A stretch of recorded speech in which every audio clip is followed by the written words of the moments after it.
Notice I didn't note anything about winning in my PowerPoint presentation. That doesn't mean kids don't like to win or that we don't like to win. Most of us innately want to win and get really excited about winning. Winning matters, but our players' overall experience at this age rarely hinges on wins and losses. I know that is very hard to do, not making winning a priority or even the number one priority, because we measure everything in life and sports with wins and losses. But I can tell you from experience, you win a lot more when your focus is not on results and outcomes, and when your coaching focus is on development, experience, and competitiveness. Most coaches, like all humans, have egos, and often egos are tied to winning. The beer tastes better after winning. Everyone is much happier after a win. But we do a disservice to our players if we don't check our ego at the ballpark and steer clear of stressing outcomes and making it all about winning at this level. It's about opportunities, development, and instilling confidence and competitiveness. Keep the winning talk to a minimum and replace with words that speak to competitiveness and what that means. Make sure to define what competing is with your kids at the start of the season and reinforce its meaning throughout the entire season. And be sure to share performance feedback based on competitive measurements, the components of competing. Competing is giving 100% effort. Competing is a good attitude. Competing is bringing great energy. Competing is being a good sport. Competing is paying attention. And competing is thinking ahead. That is competing. That's winning the Wilshire Riverside Way. If your kids are competing, enjoying their experiences, and getting better, you as coaches are winning.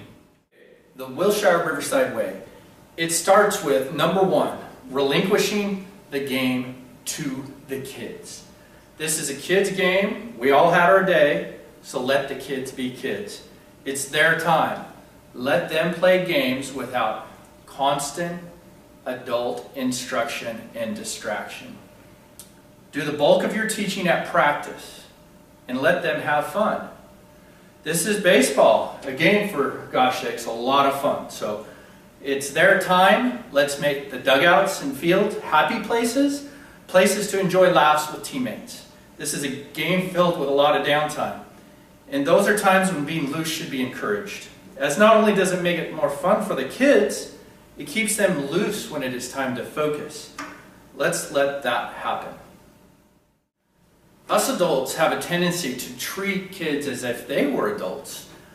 They don't have the understanding of the game or much anything else like we do. They just don't have the reference points. They are mostly new to this game. When things are going haywire and you can't believe a player didn't make a play or didn't know what to do, remember this: they just don't know yet.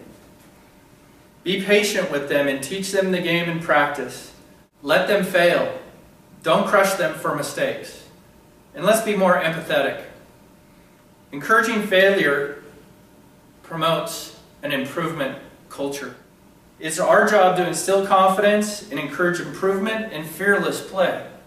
And always make sure your kids' humanity is safe when they make mistakes, so they don't feel like they're a human failure when they make an error. Anyway, I'm going to turn it over to Head Associate Coach Pat Bailey at Oregon State to talk more about relinquishing the game to kids.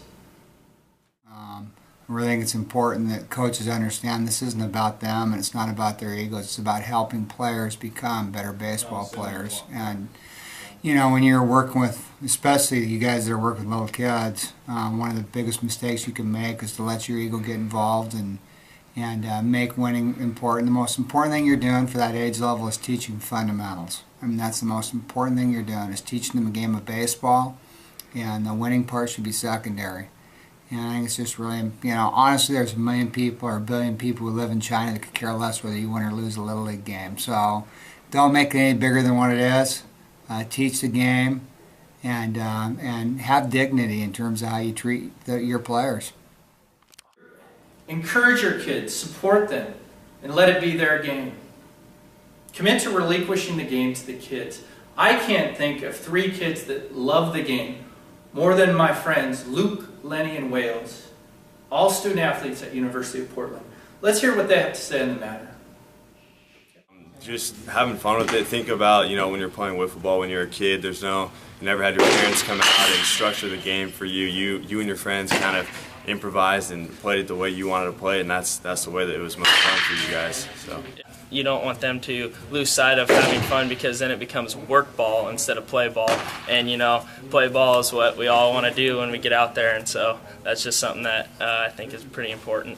Yeah, and also kind of relinquishing that power gives the kids more opportunities to lead and to be just leaders around each other, and to develop roles that will further help them. Going back to relinquishing the game with the kids, it is key to understand that it's okay to let the kids fail while they're out on the field. I know some of my biggest learning experiences in baseball was when I was out on the field, and I just experienced what failure was, and the next time I understood that I needed to learn from it so that in the future I didn't make those same mistakes. So like specifically, if a kid may not have his hands in the correct position to hit, it's okay to let him fail, and then when he comes back in, address that situation to him maybe after or during practice or something, because when you're in the batter's box or on the field, the last thing you want to do is have a flood of things going through your mind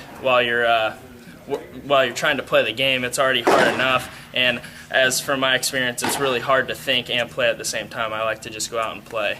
Yeah, on that note, getting into practice is a great time to go over those learning opportunities with the kids, and also just letting them play during a game. That's just the time they can go have fun. I mean, practice is called practice because that's when you get to learn things and go through new items, but the game is just when everything comes together. Coaches can just let go and let the kids go play and have fun. Yeah, and it's more when coaches are talking in your ear and constantly trying to give tips during games and stuff, it serves as more of a distraction, and I think it adds a lot of pressure to the hitter too, and they should just be zoned in worrying about the pitcher. Embrace player feedback, and on occasion, let the kids pick the lineup as a reward for good attitude and good effort. They'll surprise you. They know a lot about their teammates and will pick positions and lineup spots just as good as a parent coach. Really? No way, right? I'm not trusting those kids. That just seems all like crazy talk. Well, anyway, let's hear from Big League Chew founder and ex-pro pitcher Rob Nelson on the subject.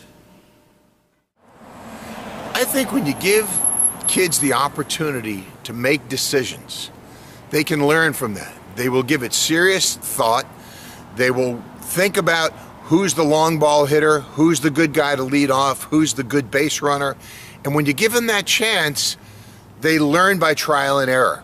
So if a kid tries it and it doesn't work, I guarantee the next time you ask him, he's going to do a better job. And that's the whole idea of youth baseball, which is to give kids the chance to fail so eventually they will succeed. As a coach, you set the tone. Bring great energy to the park and you're on the right track from the start. Encourage energy, emphasize energy, find ways to show great energy. Constantly promote positive energy and reward energetic behavior. But it all starts with you. Let's hear from a guy that knows about the power of energy. Mr. Pat Casey here, head coach, Oregon State Baseball. Well, I just think that it rubs off. I think it rubs off on the other kids. I think it rubs off on how you practice. I think it rubs off on how they're going to play the game eventually. And then I think it makes it enjoyable. I think when you're working with young kids at this age in particular, that you really want to have a good time, or you want it to be a good experience. You want them to enjoy coming to the yard.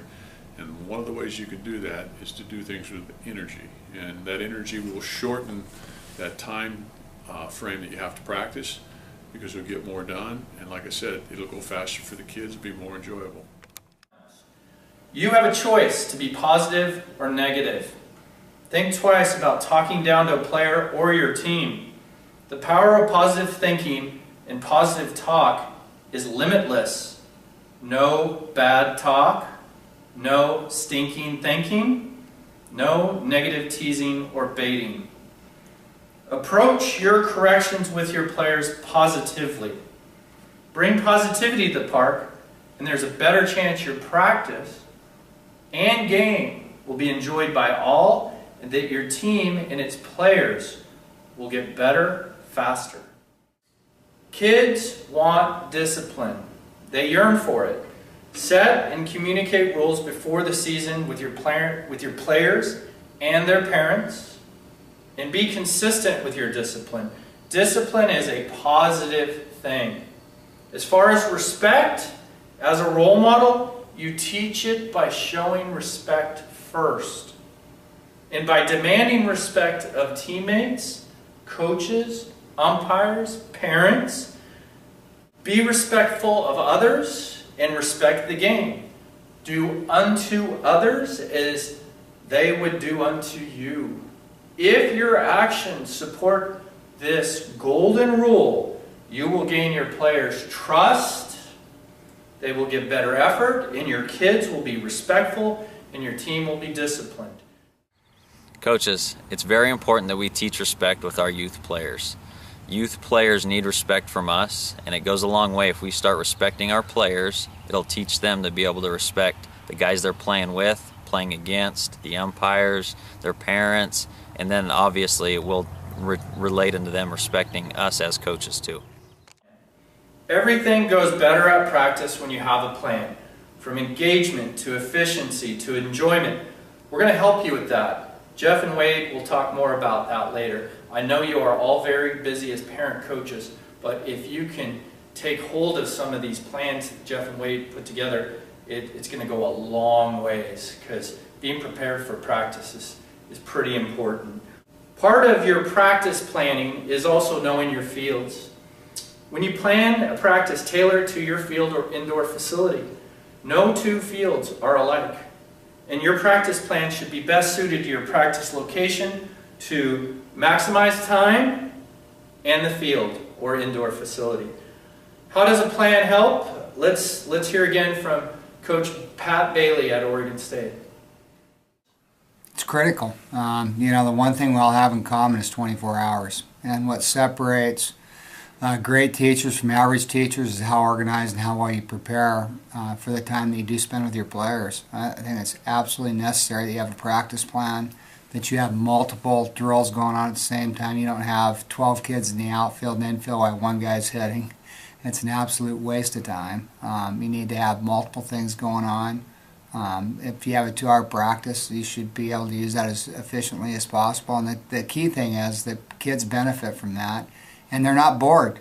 I think one of the things that happens to young players when they play in Little League is they're bored as heck during practice because they're not organized, and there's one guy doing things and 12 guys looking around waiting for their turn to hit. So I strongly suggest that you organize your practice plan so kids enjoy the game, and create competitive experiences in practice too that are fun things for the young men or the young boys to do.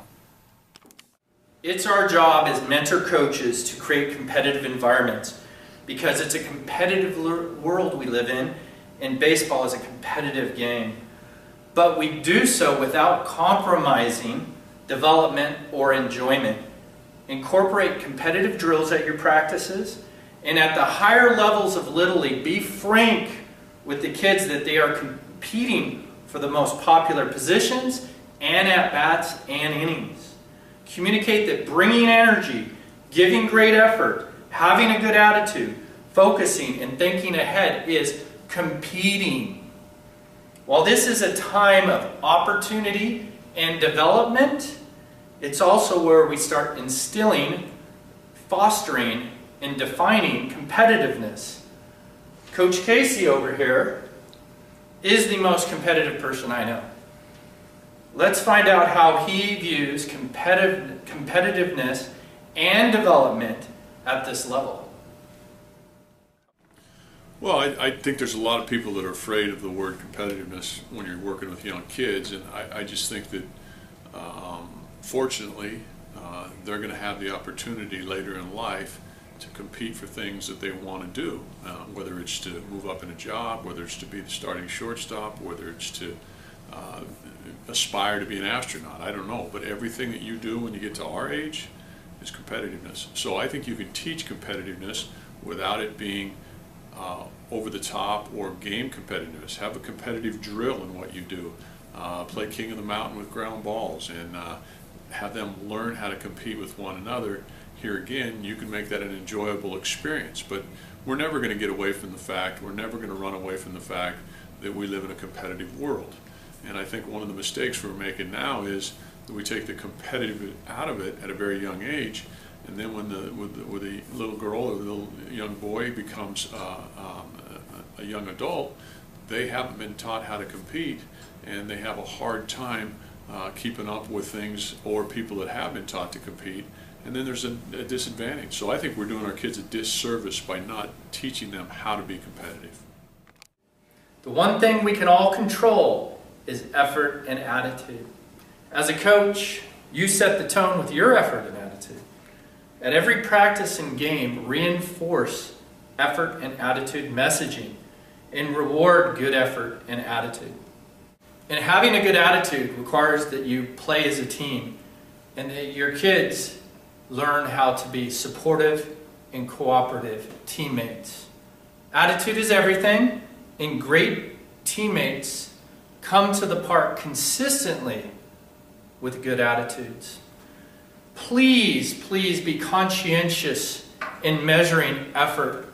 It is subjective. Coaches need to be sensitive how they measure effort, as it can be discouraging for a player if they believe they are giving effort and their coach judges otherwise. Trust them, and they will trust you and give you more effort. As leaders, it's our job to encourage player leadership. Put your kids in leadership positions. Trust them. Give them responsibility. Furthermore, encourage independence. Let the kids figure things out. Try to cut the cord during games so they can learn on their own and not become dependent on us coaches for everything from positioning tips to what bat they're using. It's in our hands to let them fail, trip, get back up, try again. An independent-minded player typically has a high baseball IQ, and I think at the very youngest of the Little League levels, we can start working on giving these kids more independence. Independence is a good thing. Let's not make them dependent players. Create an environment that embraces independence and develops players as leaders, and celebrate players who are independent and who step up as leaders. Encourage all your players to set goals by polling them prior to the season, and also encourage them to share their expectations before the season or even before a game or practice. And show extraordinary leadership by apologizing to kids when you feel it's appropriate. That is courage, that is leading, that is teaching. And we, like kids, are not perfect. We make mistakes too. Leadership is everything, ladies and gentlemen. We as Little League coaches can start molding future leaders now. How are you as a coach going to stress good sportsmanship this season? Let's ask our Portland Pilots what sportsmanship means to them. What sportsmanship means to me is respecting the game that you're playing, respecting the umpires that are umping the game, respecting your opponents, playing with a lot of passion, but at the same time doing the right thing as much as possible. For me, sportsmanship is about being a humble winner and knowing that when you win, the other team not necessarily lost in a bad way, but they also tried their best, so just being respectful of that, and also knowing that when you lose, you have to be able to accept that, but also strive for greatness the next time out. Just play your hardest every day. As part of Wilshire Riverside's commitment to good sportsmanship and player care, I want to point out one absolute and another strong recommendation. One, no matter how you feel about an umpire's call, absolutely do not openly question or yell at a volunteer. umpire. Same goes for your players. There is no place for this, and it is awful role modeling. We've all got frustrated at a youth league call and made an angry face or kicked a fence. But we shouldn't even do that. We would not accept that from our youth players, or at least we shouldn't. So if you think at all about questioning or berating an umpire, take a deep breath and shake yourself. There's no room for this in youth baseball, and the umps are volunteers, and it is bad sportsmanship, period. Also, we strongly recommend you fight the urge to have your kids at this level throw breaking pitches, or allow them to throw breaking pitches. Most kids are just not physically ready for this, and as a coach, you can compromise a kid's pitching future by encouraging this at such a young age. That in itself should be enough to discourage any coach with being okay or directing a kid to throw a curveball or slider. I know it gives a pitcher a huge competitive advantage if they can throw a breaking pitch, as it exploits the inefficiencies of kids at this time. That is not teaching competitiveness or being competitive. It just proves you can be exploitive in your position as a coach. Now, we can't legislate this, but I think I can speak on the behalf of the Wilshire Riverside leadership in saying we discourage throwing breaking pitches at this age for player care purposes, as we are very much responsible for the future health of these kids. Hey kids, an important thing to remember. Be careful throwing a curveball at a very young age. Your arm's not ready, and by the way, I didn't throw a curveball until my sophomore year in high school. Speaking of arm health, don't push a kid that is hurting or tender. It's not worth it. Their bodies are in a constant growth mode, and they aren't physically mature. And fight the urge to pitch kids multiple times in a week. It's just not best for the kids. I think youth players should pitch 1, maybe 2 times a week. I think there's a big problem in overuse these days. One thing that I think is missing in the coach and player relationship is the communication, listening to players' arms, and I think coaches push their players to pitch in a game when they're a little sore or tender, and that can really hurt them in their development, and it slows down their progress as a player rather than helping them grow. One thing with pitch counts in today's youth baseball is coaches really try and minimize the pitch count so guys can throw 3-4 times a week, which is harmful. Us as college coaches, we don't do that. In the high school level, it's kind of the same way, but I think that the more we can limit and give other opportunity to other players, it really helps the development of pitchers from top to bottom, not just letting your top 1 or 2 pitchers do all the work. This is really hard to do, keeping it simple, because we are adults. We are inherently complicated, and we want to teach as much as possible in one sitting. It's our nature.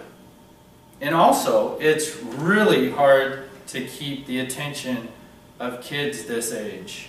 Their attention spans are all over the map. We, as parent coaches, have a real difficult job here. So, keep to the basics, keep to your practice plan, and keep things moving quickly, and the kids moving as much as possible. Be the Little League version of Chip Kelly. Try to teach visually as much as possible and emphasize feel with your kids. If they see it or feel it, they're more likely to make the proper correction and further engage. Fight the urge to talk at your players too much. Less is more. They will focus more if you talk to them less. Kids learn most from visual demonstrations and from feeling things. Demonstrate drills by role modeling as much as possible, and keep things positive, high energy, and competitive. It's not easy, but the more you can get the kids to engage, the more they will enjoy their time with you, the game, and their teammates. Hey coaches, keep it simple, keep it engaging, keep it moving along, and don't try to do too much. You might be wondering, what does that mean? Well, as parent coaches, we have a tendency to put more importance on bigger games, tournament games, and might not get as excited about playing inferior teams, a regular season game, or a practice. We often tell our guys that it's time to take it up a notch come tournament time, or that tournament games are most important, or we become more stressed or hyped up and demanding when the stage is bigger. All this does is stress our kids, and it's confusing too. We're saying focus more and bring more energy sometimes, and maybe not as much other times. Well, in baseball, it's all about consistent approach and demeanor. Why not start training ourselves now so we can role model like pros and train our players to be the best they can be? We're smart, we're adults, we can do this. How do the world champion San Francisco Giants play at such a high level come the playoffs? Let alone the Oregon State Beavers when they get to the postseason. They get asked this a lot. Well, All-Stars Buster Posey and Madison Bumgarner say they treat a World Series game, even Game 7 of the World Series, like any other game, like spring training. How insane does that sound? How do the Giants relax and play their best in the highest pressure situations? Well, it's because they keep their calm. And they don't make a big deal about their tournament or any particular game. And their skipper, Bruce Bochy, is consistently composed. Practice, spring training, regular season games are no different for these guys. They understand to play at peak levels, you have to play the game the same all the time. You don't try harder for one game over the other or harder against select opponents. Even if it's the dreaded Dodgers or the World Series. As a coach, if you stress or get tight for a big game, your players will do the same. Act like Buster Posey. Act like Madison Bumgarner. Be the best coach you can be by staying calm at all times. That doesn't mean you're low energy. As Hunter Pence's demeanor is the same as Buster's and Bumgarner's, yet he's visibly one of the highest energy players in the game. And would you call Mad Bum low energy or question whether he's competitive? No, you wouldn't. He'd probably knock you out. Tough kid. If you want your kids to excel in pressure situations or in non-pressure situations, better prepare your kids in practice by being a great teacher and relax your kids by displaying confidence, calm, and steady leadership from the jamboree to the championship game. In short, do not feel like you have to change your approach for the big game or ask more from your kids for the big game. I know this is a hard thing to do, but try to be even-keeled and energetic at the same time and all the time. I think that it should be consistent. I think that your practice and your games, in practice there should be a little bit more level of instruction, where you're breaking down the mechanics of the game, but ultimately your attitude towards practice and the game should be the same. I think that I'm a big believer in at practice you coach up the players, and in the game, you let that learning process from practice take over. And it's important for them during the game to have fun, even at practice games. But you know, having that consistency of focus and intensity and instruction and energy is super important, that you don't treat the game very serious, or a championship game different than a simple practice, creating a consistency. Play, play, play. Kids want to play the game. Less talk, more action. Fight the urge to spend too much time talking at kids. Promote more playing, more catch and throwing, more ground balls, more base running, more hitting, more fielding. Again, be the Chip Kelly of Little League. Don't slow down games. That means less chances for kids to hit, field, and throw. If you are coaching at a lower level of Little League and your kids are just standing around during games while the pitcher walks every batter, at some point, insert yourself and agree with the opposing coach to soft toss to the kids after 4 balls, so balls are put in play. Most coaches, youth coaches, are hesitant to do this because it could impact the score. Fight the urge to put the score ahead of playing. Kids will get more enjoyment from action versus standing around in the cold hoping to get in 1 swing or to field 1 ball. Be an advocate for more opportunities. You can do this by pushing the pace of play and keeping kids moving. Okay, we're wrapping up the Wilshire Way here. I'm super excited. I think if anything you took away from this video is, from our beginning to our end, relinquish the game to the kids. In the finale, number 13, role modeling. Be a great role model. We close with arguably the most important of our Wilshire Riverside Way points, role modeling. You are role modeling at all times. Feel free to share those 2 words, role modeling, when talking with other coaches, to stress the importance of role modeling, our number 1 priority and responsibility. Be accountable. Reflect on how you are behaving. Are you being the best role model you can be? We are not perfect, and we are all going to have our rough days. But keep role modeling top of mind, and check yourself at least once or twice during a practice or game.